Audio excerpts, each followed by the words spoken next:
Di sini Mikhail Tal memegang buah putih dan Koblenz buah hitam. Pertandingan ini terjadi pada tahun 1961. Permainan diawali dengan pion E4, pion C5. Pembukaan Sicilian Defense atau pertahanan Sisilia. Kemudian kuda F3, pion D6. Pion D4 mengajak pertukaran. Pion kali pion, kuda kali pion. Kuda ke F6, kuda ke C3.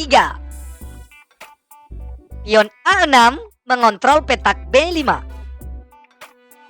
Gajah ke G5, pion maju ke E6. Pion F4, gajah ke E7. Menteri F3, menteri ke F7. Lalu Mikhail Tal rokade panjang. Kemudian kuda ke D7. Biasanya di chess pada model permainan seperti ini lebih umum dilakukan pion maju chess. Tapi kali ini Mikhail Tal beda. Gajah ke E2. Kemudian pion maju menyerang gajah. Lalu gajah mundur ke H4. Nah, mulai dari sini tercipta seni permainannya chess. Sebentar kita lihat dari sudut pandang Alexander Koblenz terlebih dahulu chess. Oh ya, sebagai informasi tambahan, Alexander Koblenz ini bukan pecatur kaleng-kaleng chess. Koblenz ini sangat terkenal di zamannya karena dia adalah seorang guru catur atau pelatih para juara-juara catur dunia saat itu. Termasuk Mikhail Tal sendiri mantan muridnya chess. Nah, di sini Koblenz mencoba memasang jebakan untuk Tal. Pion maju ke B5.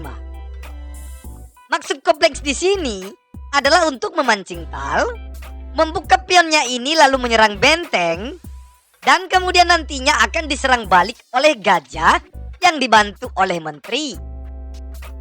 Kemudian pion ini bakalan maju menyerang sisi pertahanan Raja Putih yang nantinya akan disusul dibantu oleh benteng dan menteri ini. Dalam benak Koblenz, kalau ini terjadi dan secara analisis pada umumnya juga ya chess, palingan nanti Mikhail Tal akan menggeser menterinya kemungkinan ke H3. Nah, itu adalah pemikiran orang normal chess. Tapi berbeda dengan Tal. Mungkin ini sih yang dinamakan dengan murid bandel ya. Tapi pintar chess, aneh juga ya kan? Nah, bukan kayak murid di Indonesia, suka bandel tapi bodohnya minta amplop chess. Itu hanya sekedar intermezzo saja ya teman-teman. Oke, mari kita lihat dari sudut pandang murid bandel yang satu ini chess. Dari sudut pandang Mikhail Tal. Menurut analisis normal, di sini putih wajar saja memukul kuda ini dengan gajah. Tapi di sini Tal menjawab pion ke E5. Yap, selangkah ini sudah sesuai dengan harapan Koblenz sendiri ya chess. Lihat, pion ini membuka file menterinya menyerang benteng hitam.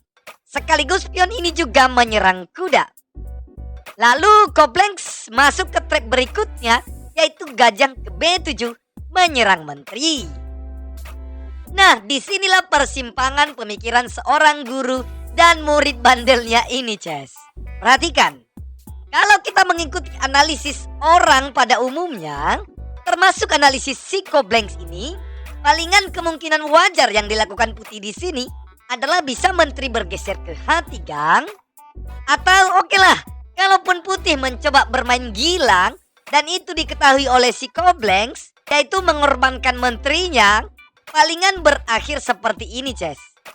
Pion kali kuda, lalu gajah kali menteri, sekaligus menyerang benteng dan benteng kabur. Nah, dalam kondisi seperti ini, hitung-hitungan posisi hitam masih lebih unggul chess. Jadi sangat wajar sekali kalau di awal tadi Koblenz memasang jebakan seperti itu chess.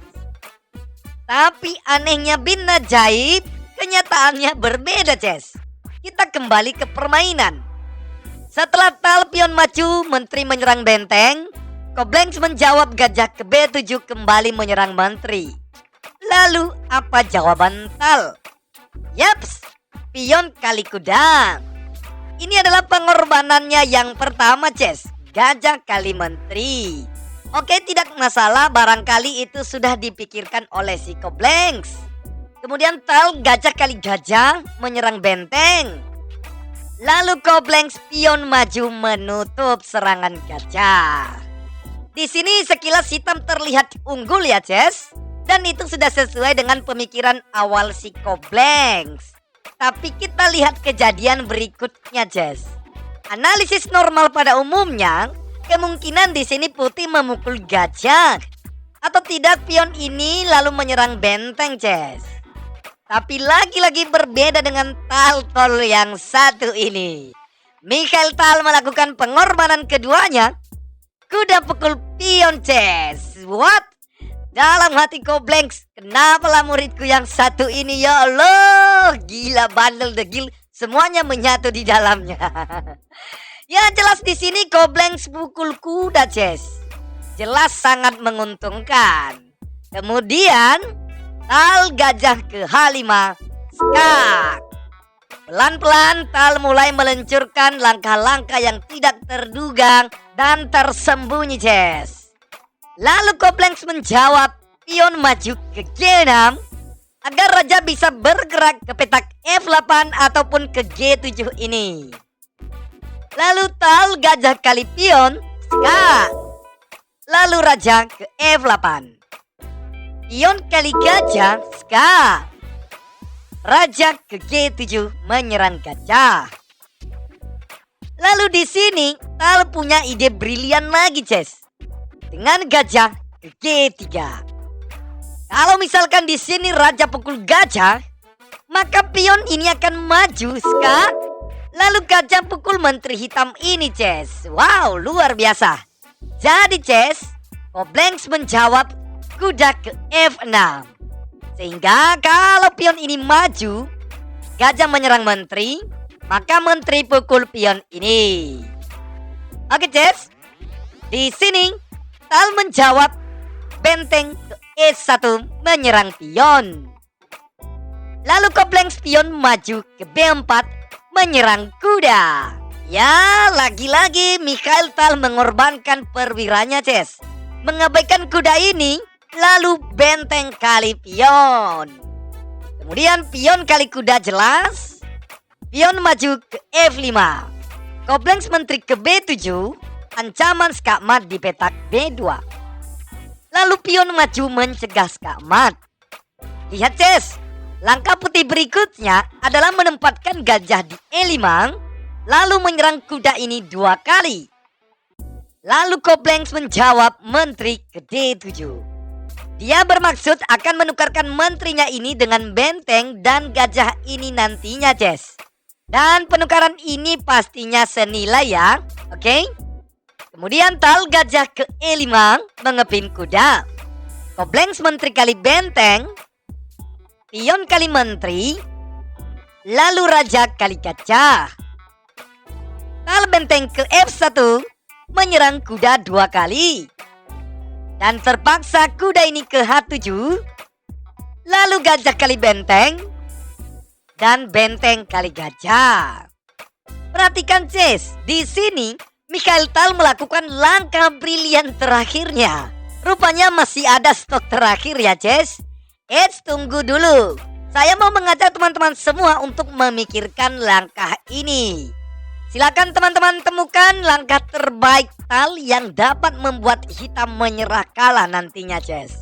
Ayo, silakan dipikirkan. Saya beri waktu ya. 3, 2, 1, go! Yaps, benteng ke F8. Selamat buat teman-teman yang menjawab langkah seperti ini. Pemikiran kalian ternyata tidak jauh berbeda dengan murid bandel Mikhail Tal ini, Ces. Oke? Jika di sini kuda kali benteng, maka pion maju promosi menteri. Jadi di sini Koblenz menjawab benteng kali benteng. Kemudian pion kali benteng jadi menteri. Lalu kuda kali menteri. Kemudian pion maju menyerang kuda. Kalau kuda kabur, maka pion promosi menteri, Ces. Lalu Koblenz, raja ke F7. Pion kali kuda, skak menteri, dan raja kali menteri. Kemudian Mikhail Tal raja ke D1, dan akhirnya di sini Koblenz sebagai mantan pelatih Mikhail Tal sendiri akhirnya angkat tangan menyerah kalah, Ces. Yaps, mari kita analisis posisi terakhir ini, Ces. Kenapa seorang guru catur ini bisa menyerah kalah? Kalau permainan dilanjutkan, misalkan raja hitam ke E7, maka raja ke E2. Raja ini akan bergerak menyerang pion ini, Ces. Dan kalau pion maju melindungi misalkan, maka raja akan ke D3. Dan jelas semua pion-pion ini tidak dapat terselamatkan lagi, Ces. Sementara pion Tal ada 3 dan yang hitam ini juga tidak dapat berkutik karena ditahan kedua pion putih ini.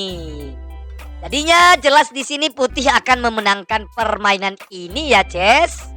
Wow, kita beri tepuk tangan untuk prestasi dari Mikhail Tal ini, Ces. Salut buat permainan legenda catur yang satu ini. Saya berharap dengan ditampilkannya permainan seperti ini, kita dapat belajar dan mengadopsi pola pikir seperti ini, Ces.